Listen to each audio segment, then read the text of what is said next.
Website itu informasi jauh lebih banyak dibandingkan di buku. Kalau buku kan hanya satu gitu loh. Terus itu terbatas sekali. Kalau di website kan ribuan kalimat yang bisa kita dapatkan. Banyak, lebih banyak di web.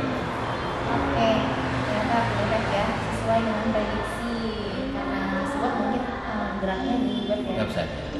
Oke, pertanyaan selanjutnya nih mungkin pilih kota atau desa? Desa. Desa, kenapa desa? Hidup di desa itu adalah hidup yang sebenarnya, karena tiap pagi kita masih bisa santai, nggak ada kompetisi yang luar biasa, dan murah juga. Kalau di kota kan, aku pernah hidup di kota juga, jadi berangkat pagi, pulang sore, sampai rumah udah capek, dan kayak nggak ada kehidupan gitu. Gimana sih? Pagi, sore. Selamat datang kembali di channel kita Agustina. Apa kabar nih kalian? Nah, aku lagi bareng temen nih, ada tamu.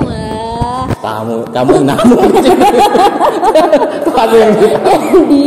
Jadi aku lagi main-main nih di tempat seseorang. Nah, dia itu keren banget dah. Nah, ini udah di sampingku nih, namanya Alip. Nah, Ya. Alip ini siapa? Kenapa kok bisa Alip gitu? Kenapa kok cuap-cuap segmen cuap-cuap kali ini kenapa aku ngundang Alip? Kenapa sih harus Alip gitu? Nah, Alip ini adalah the man behind SeaWorld. Kalau kalian tahu SeaWorld, nah kalian bisa cek langsung di webnya ya. Ada kan Alip ya? Yeah.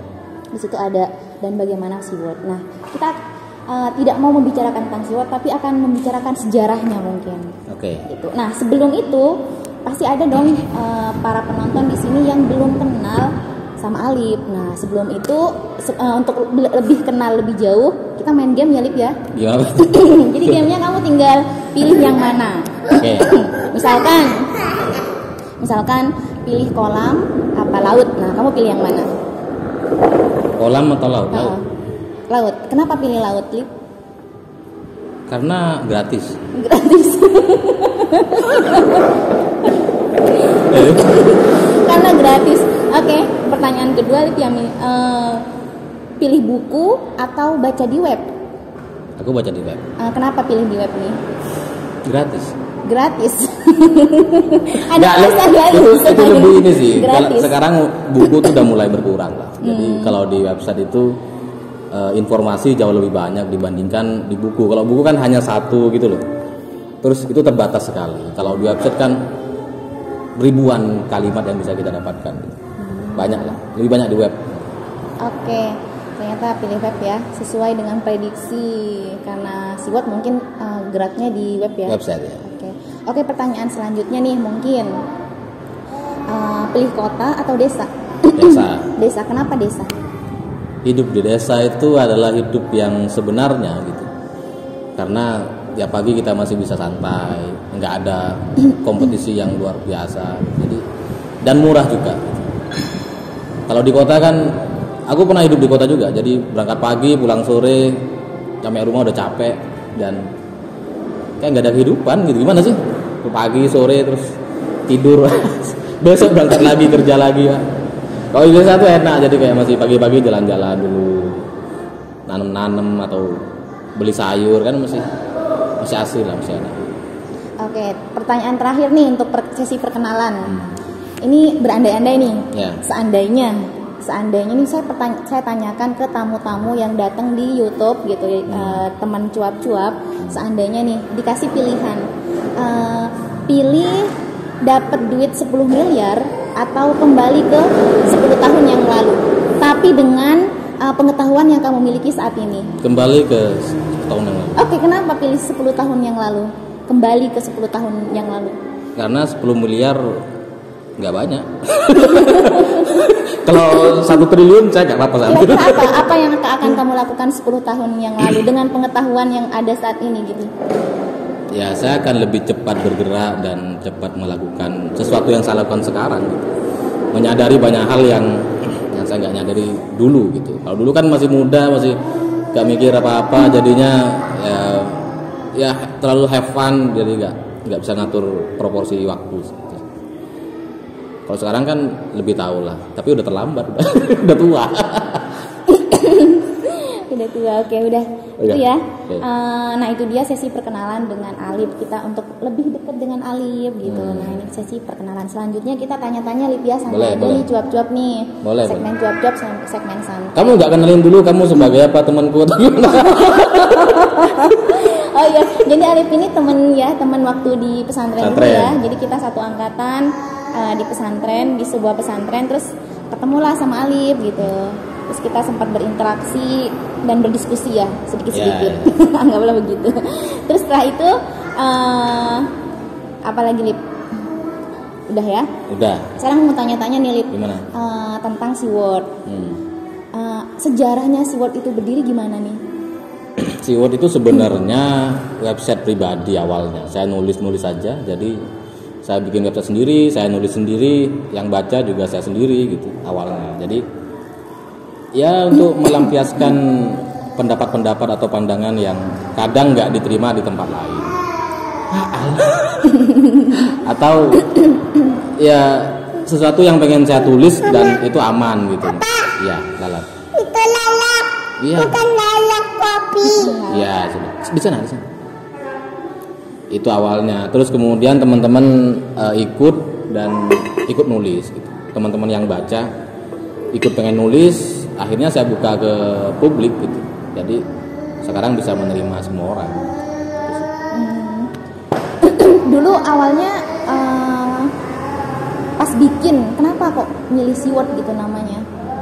Atau ada sejarah atau ada Nggak ada sih, itu dulu aku mikirnya karena aku menghargai setiap karya atau kalimat yang aku tuliskan, jadinya aku maunya tuh spesial gitu. Awalnya itu kayak singkatan special word gitu loh, jadinya SeaWorld gitu sih. Kalau yang mau pemilihan nama itu kan kalau website yang bagus itu 2 kata aja, misalkan Telkom gitu, jadi lebih melekat di masyarakat lah kalau 2 kata, 2 kata. Kalau ke 3 atau 4 susah, kayak Kompas, Detik, Viva, kan 2 gampang orang itu.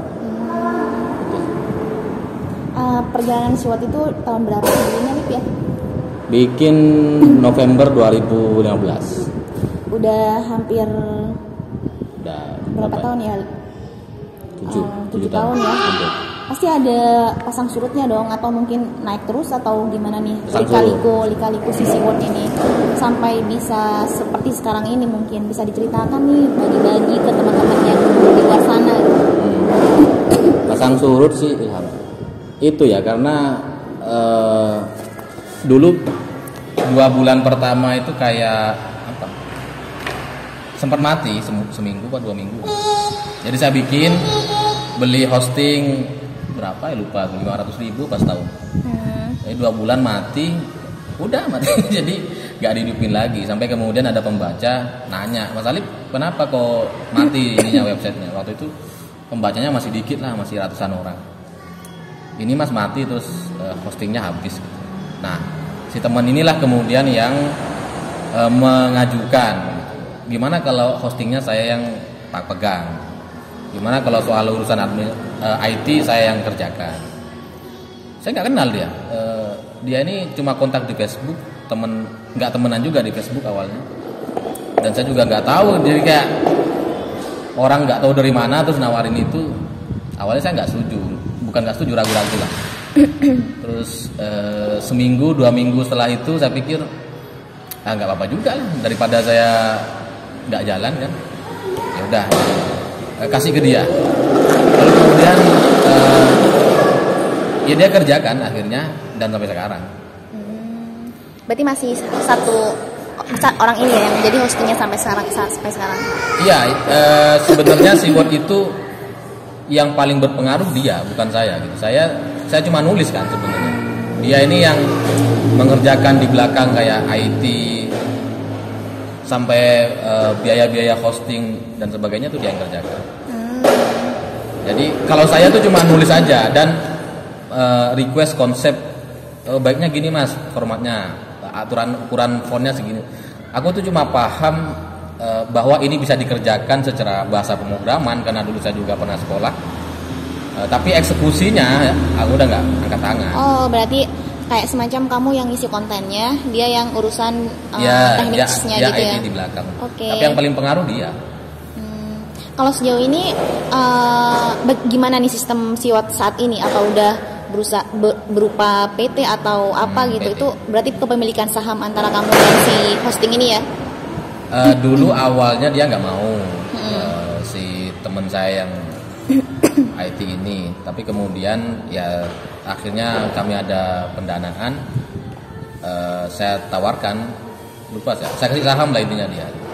Nantinya dia selama beberapa tahun membantu Siwot bikin, saya konversi dengan saham, karena kalau uang saya nggak punya gitu.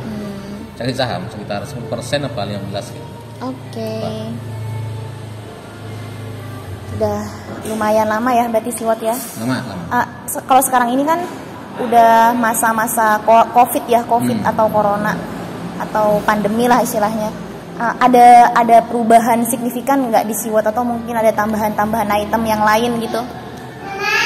Saya ketika COVID ini belajar bahwa ternyata ketika orang difokuskan ke online, dia jadi tidak punya waktu untuk hal-hal yang sekunder. Jadi dulu tuh Siwot itu kayak sekunder gitu. Artian orang lagi kerja sambil baca, orang lagi kerja sambil nulis gitu. Karena corona terdampak semuanya, terus orang-orang stres di online, sehingga banyak penulis-penulis saya itu kemudian mundur gitu. Banyak yang kemudian nggak aktif lagi karena ya di kerjaan utamanya bermasalah. Oke. Oh gitu.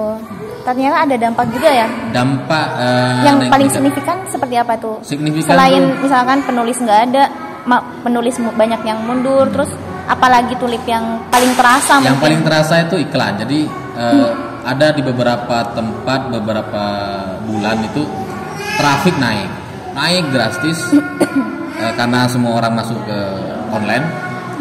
Tapi secara iklan itu turun. Karena perusahaan-perusahaan kan sudah mengurangi iklannya. Sehingga biaya pengeluaran bulanan tambah naik, pendapatannya turun gitu. Dan ini terjadi di semua media. Aku tanya juga ke website-website yang lain yang besar-besar, yang investornya besar-besar juga kan banyak yang mundur kan akhirnya. Banyak yang mati di tengah jalan gara-gara itu.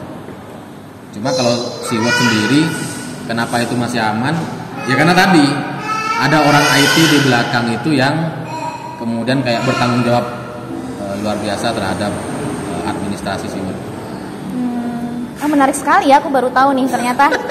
Jadi bukan saya yang semuanya. Enggak, saya baru tahu ternyata pandemi ini berpengaruh juga, maksudnya banyak penulis ya, salah satunya mungkin. Nggak cuma website, nggak cuma media gitu. Semua kayak Tokopedia, Shopee itu kan membuat orang kemudian lebih sering masuk ke website, ke aplikasi itu. Tapi secara penjualan itu nggak terlalu banyak. Cuman lihat-lihat aja gitu ya. Jadi pengeluarannya karena banyak. Pendapatan berkurang kan selama pandemi otomatis. Karena orang mengurangi belanja yang sekunder. Oke. Oh gitu. Kirain semakin pandemi karena semakin banyak nih orang-orang lihat jadi makin naik gitu, enggak ya? Iya, orang semakin lihat semakin banyak. Tapi iklannya YouTube juga gitu kan. Jadi orang view-nya banyak gitu, tapi nilai iklannya kan turun. Iya kan? Oh iya. Dulu kan kamu kan tahun berapa main itu? Baru sih pas pandemi. Oh ya, dulu sebelum pandemi itu seingatku masih lumayan. Sekarang itu. Oke. Iya. Oh ya, kalau sekarang Siwot ada YouTube-nya nggak, Lip? Ada Siwot TV. Siwot TV namanya. Nah itu pengisinya siapa? Kamu sendiri atau ada mitra? Ada mitra. Jadi saya tuh ada tim produksi YouTube. Jadi ada voice over, ada editor. Terus nanti tulisan-tulisan itu yang di Siwot 1-2 per hari dikonversi menjadi video. Terus ada juga saya lagi ngelatih penulis untuk mau tampil sebagai host. Nah ini dia nih yang menarik. Kamu kan di sini nih. Terus apa ada gimana nanti konsepnya TV Siwot nanti itu ke depannya? Bisa dibocorin nggak? Oh, kalau konsep saya Ada, cuma saya nggak bisa bilang. Atau misalkan kayak close the door, daddy, gitu nggak ya? Jadi kamu undang ke sini satu-satu atau via Zoom gitu nggak? Kalau di sini kan di Madura siapa yang mau diundang dan siapa yang mau datang juga. Kali aja kan daddy kan ngundang dari Om Ya. Deddy kan dari mana-mana kan. Tapi di Jakarta dia dan orang-orang yang diundang kan sekitar Jakarta. Kalau di sini di Madura kan nggak ada tokohnya yang mau diundang. Jadi kalau mau dibikin semacam itu ya harus punya kantor di Jakarta. Tapi saya pikir saya belum tahu itu. Ya, Siwot kan pada akhirnya cuma menjalani jalan aja dulu lah gitu. Nggak yang punya visi misi rencana itu kalau udah ada duitnya. Kalau nggak ada gimana? Kirain ada misalkan orientasi ke depan Siwot pengen bikin apa gitu ada pasti ya. Pasti ada. Cuma kan orientasi ini harus baru bisa saya sampaikan kalau sudah ada duitnya gitu. Kalau baru rencana, ini pernyataan tertutup yang saya sampaikan ke investor, calon-calon investor. Oke, Lip. Oke, siap. Nah, ini menarik banget ya kita ngomong Siwot nih, sedikit-sedikit tentang Siwot dari tadi, bagaimana sejarahnya Siwot gitu, dan ternyata Siwot di samping Alip ada juga nih yang pemain IT-nya yang bikin Siwot ada sampai sekarang. Dan itu yang paling berpengaruh sebenarnya. Yang sangat berpengaruh. Cuma orang nggak tahu dia. Dan dia juga. Tapi emang kayaknya orang-orang IT sukanya di balik layar ya, aku lihat sih. Apa? Enggak juga. Mungkin karena mereka memang merasa bahwa itu bukan, dia nggak perlu untuk terkenal gitu. Karena ya kan segmen dia hanya di sekelompok pengusaha-pengusaha yang mau menggunakan gitu. Jadi kalau yang saya dengar sih dengan dia kayak di Siwot tuh kayak mainan bagi dia. Jadi kayak test case gitu, tes kasus, terus bikin sistem. Jadi kalau itu berhasil jalan, nanti ketika dia dapat project dari bank, dari perusahaan-perusahaan besar, dia bisa tawarkan sistem yang sama. Oh. Di situ dia dapatlah keuntungan. Itu sih. Oke. Nah, ini nih selain Siwot apa nih kesibukannya Lip nih? Kesibukan Siwot. Maksudnya apa yang sedang apa yang garapan apa nih yang Siwot kan kalau sekarang baru konversi ya, jadi kayak aku sebelumnya nulis tahun ini, setahun yang lalu lah mulai masuk ke YouTube dan tampil sebagai host. Itu kesibukan baru yang sangat-sangat menguras energi. Masih belum bisa enjoy dengan itu. Nanti kalau sudah bisa enjoy sehari bisa syuting sekali dan nggak terbeban, mungkin nambah aktivitas baru. Tapi kalau Siwot TV itu ada editornya juga atau? Ada editor, ada voice over, ada produsernya, ada adminnya sendiri. Berarti... Cuma saya juga tampil di sana. Oh, ya nanti kunjungin ya di Siwot TV namanya. Cari aja Pakar Mantan. Pak Karman. Pakar Mantan. Oke. Pakar Mantan. Oh, namanya Pakar Mantan. Enggak, aku bikin program Pakar Mantan. Jadi kayak politik itu dibicarakan dalam sudut pandang percintaan kemantanan, karena sama. Tapi kayaknya dulu Siwot juga pakar mantan kan? Iya. Emang itu gelar kayak gelar yang nggak ada di dunia yang dibikin sendiri. Oke, menarik banget ya ternyata tentang Siwot ini nih. Oke Lip, ini terakhir nih. Terakhir. Kalau misalkan nih, ini kan video ini mungkin akan stay 10 tahun atau 25 tahun atau selamanya pasti kan. Dan anak-anakmu atau keluargamu atau siapapun akan nonton gitu. Nah, kira-kira apa yang akan kamu sampaikan untuk masa depan? Masa depan siapa? Masa depan kamu, untuk kamu di 25 tahun yang akan datang. Untuk aku nggak tahu. Kalau nggak tahu di 25 tahun mendatang jadi apa, jadi seperti apa. Yang aku bisa sampaikan mungkin kalau mundur gitu ke belakang mungkin aku bisa sampaikan. Misalkan kamu nonton video ini 25 tahun yang akan datang, dan apa kira-kira pesan apa yang ingin kamu sampaikan pada masa itu gitu? Saya punya keyakinan bahwa Indonesia akan jadi negara maju dan generasi kita, generasi anak-anak saya mungkin itu akan mengalami perubahan atau gaya hidup dan cara bekerja yang sudah berbeda sama sekali dengan saya mungkin gitu. Dan itu yang ingin coba saya pahami nantinya gitu. Karena apa yang saya lakukan sekarang hari ini itu nggak dipahami oleh generasi orang-orang tua saya atau tetangga-tetangga yang usianya seusia dengan orang tua saya. Mereka nggak paham gitu, kayak kita lah bikin YouTube, siapa yang ngerti bagaimana cara dapat duitnya kan? Kalau yang generasi bapak-bapak tua di desa-desa kan nggak tahu. Oh iya. Nah nanti saya 25 tahun ke depan, harapan saya bisa memahami konsep kehidupan anak-anak saya nanti, bagaimana cara dia nyari duit yang mungkin saya nggak paham dan kok bisa. Iya, aku paham maksudmu. Tapi ini Alip lumayan punya pandangan yang jauh melampaui zamannya ya, aku lihat. Nah, kira-kira kalau melihat YouTube nih yang sekarang nih, menurut kamu akan stay lama atau akan ada mungkin media pengganti gitu nanti, Lip? Kalau melihat YouTube dan Google sebagai pemain lama itu susah untuk digeser. Secara perusahaan dan secara aset yang mereka miliki. Karena ketika muncul yang baru langsung akan dia akuisisi. Jadi ketika muncul produk baru akan dia beli terus gitu kan. Sama kayak WhatsApp, Facebook itu kan pada akhirnya berkolaborasi mereka, beli gitu. Yang selalu yang punya market terbesar itulah yang menguasai. Kalau Facebook, YouTube saya pikir juga sama, dia akan stay lama sampai kemudian ada pemain yang juga sama besar ikut mau turun di segmen ini gitu. Tapi kalau nggak akan ada lawannya. Kalau saya mau bikin YouTube bisa, bikin website yang sama dengan YouTube bisa. Cuma akan kalah terus dengan yang lebih besar. Soalnya kan Facebook kan udah mulai ini kan bersatu sama Instagram. Terus tergantikan juga sekarang udah ada TikTok tuh, terus ada akun-akun lain, bahkan ada dulu masa-masa masih di pondok itu BBM. Oh, BBM. Kan udah mati tuh gitu. BlackBerry. BB itu loh yang kirim pesan gitu. BlackBerry kan? BlackBerry Messenger. Iya, kan udah nggak ada. Terus ada juga pada masanya dulu masih kecil Yahoo Messenger itu kan juga tergantikan juga gitu. Sebenarnya nggak tergantikan, cuma dia tidak bertransformasi. Yahoo Messenger dulu kan kalau kayak sekarang ya WhatsApp gitu loh. Dulu di HP kita juga bisa Yahoo Messenger kan.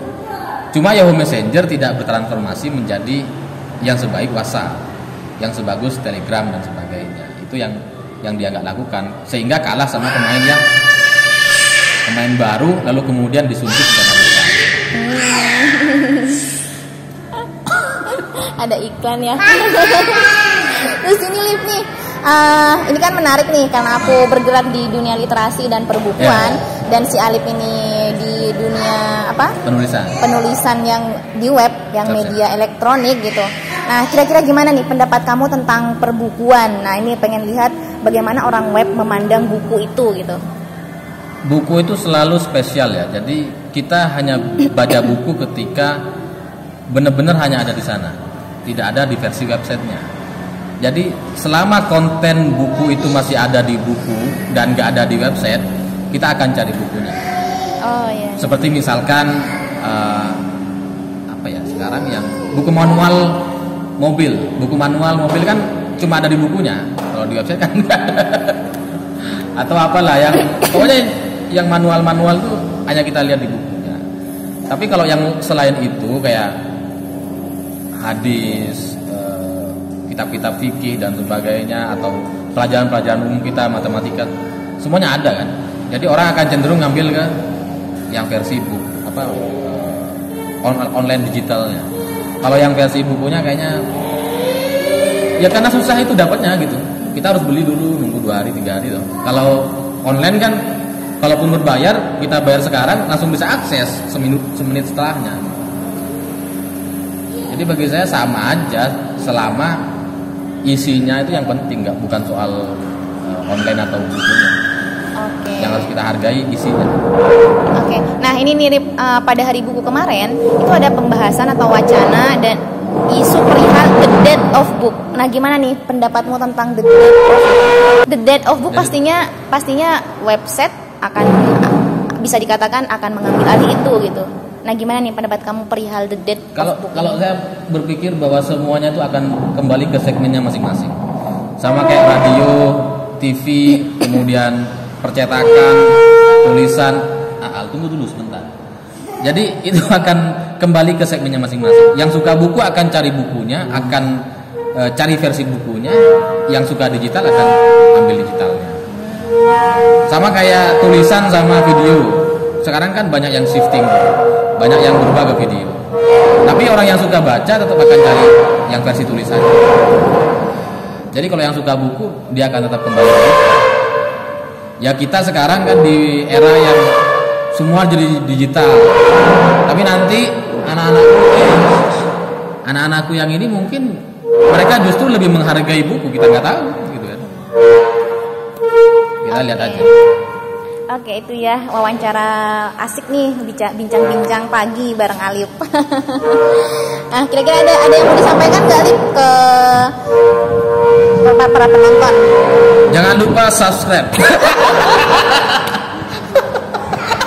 Itu kan ujungnya kan itu. Apalagi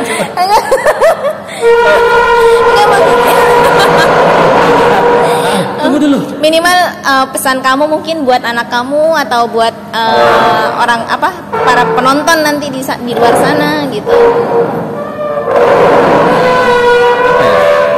Kita tuh memasuki era yang antara benar dan salah itu menjadi sangat susah dibedakan, sehingga kita perlu kadang untuk jeda sebentar atau